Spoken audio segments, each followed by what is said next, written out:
अस्सलाम वालेकुम, welcome to my channel food and foodies 42। आज की रेसिपी है घिया गोश्त शोरबे वाला, जो कि बहुत ही आसानी से और मज़ेदार बनता है। इसको दो तरीके से बनाया जाता है, एक घोट के और एक शोरबे वाला। आज मैं शोरबे वाला बना रही हूँ, तो चलिए रेसिपी स्टार्ट करते हैं। सबसे पहले आधा किलो मैंने घिया लिया है और एक बड़ी प्याज ले ली है। अगर आपके पास छोटी है तो दो ले लें। और एक प्रेशर कुकर में मैंने हाफ़ कप ऑयल लिया है और इसके अंदर मैं प्याज डाल दूँगी फ्राई करने के लिए। हमने प्याज को थोड़ा सा हल्का ब्राउन करना है, क्योंकि ये शोरबे वाला बना रहे हैं, तो इसलिए थोड़ा इसको शैलो फ्राई करेंगे। बहुत ज़्यादा लाल नहीं करना, क्योंकि सब्जियों वाली हांडी में बहुत ज़्यादा लाल करके डालें तो उनका टेस्ट जो है थोड़ा तल खा जाता है। तो इसको हम हल्का सा शैलो फ्राई करेंगे। 2 अदद टमाटर लिए मीडियम साइज़ के हैं और 2 टेबलस्पून लहसुन अदरक का पेस्ट है, थोड़ी सी दालचीनी है। ये देखिए प्याज हल्का सा ब्राउन होना शुरू हुआ है, तो मैं इसको निकाल के इसका पेस्ट बना लूँगी टमाटरों के साथ। टमाटर और ये प्याज का मैंने पेस्ट बना लेना है अच्छी तरह से ग्राइंड करके, ताकि शोरबे में हमें खड़े खड़े से प्याज नज़र ना आए। ये दालचीनी और लहसुन अदरक का पेस्ट अब मैंने डाल दिया है। इसको अच्छी तरह से भूनूंगी जब तक इसमें से खुशबू आना शुरू हो जाए। इसको थोड़ा सा फ्राई करेंगे और फिर इसके अंदर गोश्त ऐड करेंगे। गोश्त मैंने आधा किलो लिया है, हड्डी वाला गोश्त है।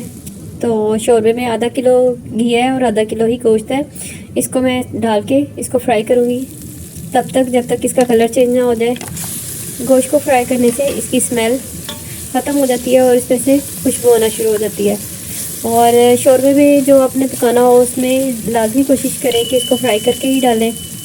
और अगर आप मेरे चैनल पे नए हैं तो प्लीज़ मेरे चैनल को सब्सक्राइब करें और बेल आइकन प्रेस कर दें, ताकि आपको मेरी नई आने वाली सब रेसिपीज़ मिल जाएँ।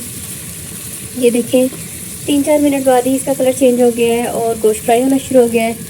मैंने जो पेस्ट बनाई थी वो इसमें मैंने ऐड कर दिया है। टमाटर और प्याज की ये पेस्ट है और कुछ भी नहीं है। अब इसको भूनेंगे और इसका पानी जो है खुश्क कर लेंगे। जब तक घी निकलता है इसको हम अच्छी तरह से भून लेंगे, फिर इसके अंदर मसाले ऐड करेंगे। ये देखिए इस तरह बनाने से इसकी ग्रेवी जो है बहुत अच्छी बनेगी। ये हम शोरबे वाला बना रहे हैं, तो इसके शोरबे में भी बिल्कुल स्मूथनेस रहेगी, कहीं भी चीज़ें वो जो है खड़ी खड़ी सी नज़र नहीं आएंगी। तो चले इसमें अब नमक मिर्च ऐड करते हैं। मैंने 1 टीस्पून इसमें चिली पाउडर ऐड किया है और हाफ़ टी स्पून इसमें हल्दी ऐड की है, 1 टेबलस्पून कोरिएंडर पाउडर और 1 टेबलस्पून इसमें नमक डाला है। बस इसमें कोई हम ज़्यादा मसाले नहीं डाल रहे, आम सादे मसाले डाल के इसका शोरबा बनाएंगे और ये बहुत ही लजीज बनेगा। ये देखें 5-10 मिनट भूनने के बाद इसका कलर कितना अच्छा हो गया है।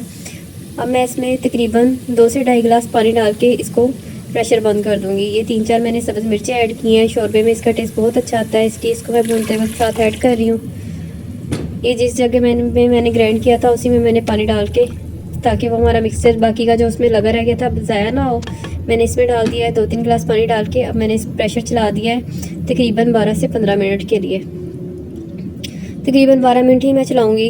ये घिया जो है ये मैं इसलिए दिखा रही हूँ कि घिए को हमने जो शोरबे वाले में बनाना है तो कट इसको बड़ा बड़ा करना है, बड़े पीसेस करने हैं। छोटे पीसेस नहीं करेंगे क्योंकि शोरबे में वो एकदम से घुल जाएंगे और उसका मज़ा नहीं आएगा। इसको हमने बड़े बड़े पीसेस में, जैसे आलू काटते हैं आलू गोश्त के लिए, ऐसे ही इसको काट लेंगे और इसको पानी में डिप कर देंगे ताकि ये काला ना हो। ये देखिए इसको मैंने काट लिया है। अब मैं इसको पानी में डिप करके रख दूँगी जब तक हमारा मसाला भुन जाता है, फिर हम इसको उसमें ऐड कर देंगे। ये तकरीबन 15 मिनट हो चुके हैं। मैंने गोश्त को खोला है, पानी खुश्क हो चुका हुआ है, गोश्त गल गया है। और अब इसमें मैं घी ऐड कर दूंगी।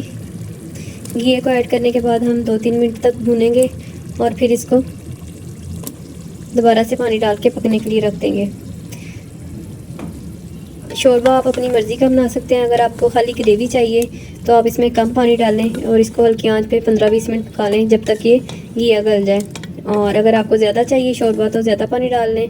मैंने इसको शोरबे वाला बनाना है तो इसमें मैं ज़्यादा पानी डाल के इसको हल्की आंच पे पकने के लिए रख दूँगी तकरीबन 20-25 मिनट के लिए।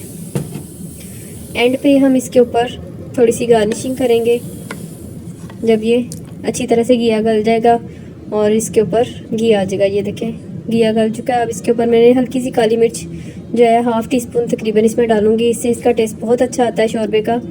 ये इसमें यूज़ ज़रूर किया करें और धनिया डाल के इसको गार्निश कर दूँगी। बहुत ही लजीज ये हमारा सालन तैयार है। अगर आपको रेसिपी पसंद आई है तो प्लीज़ लाइक और शेयर करें।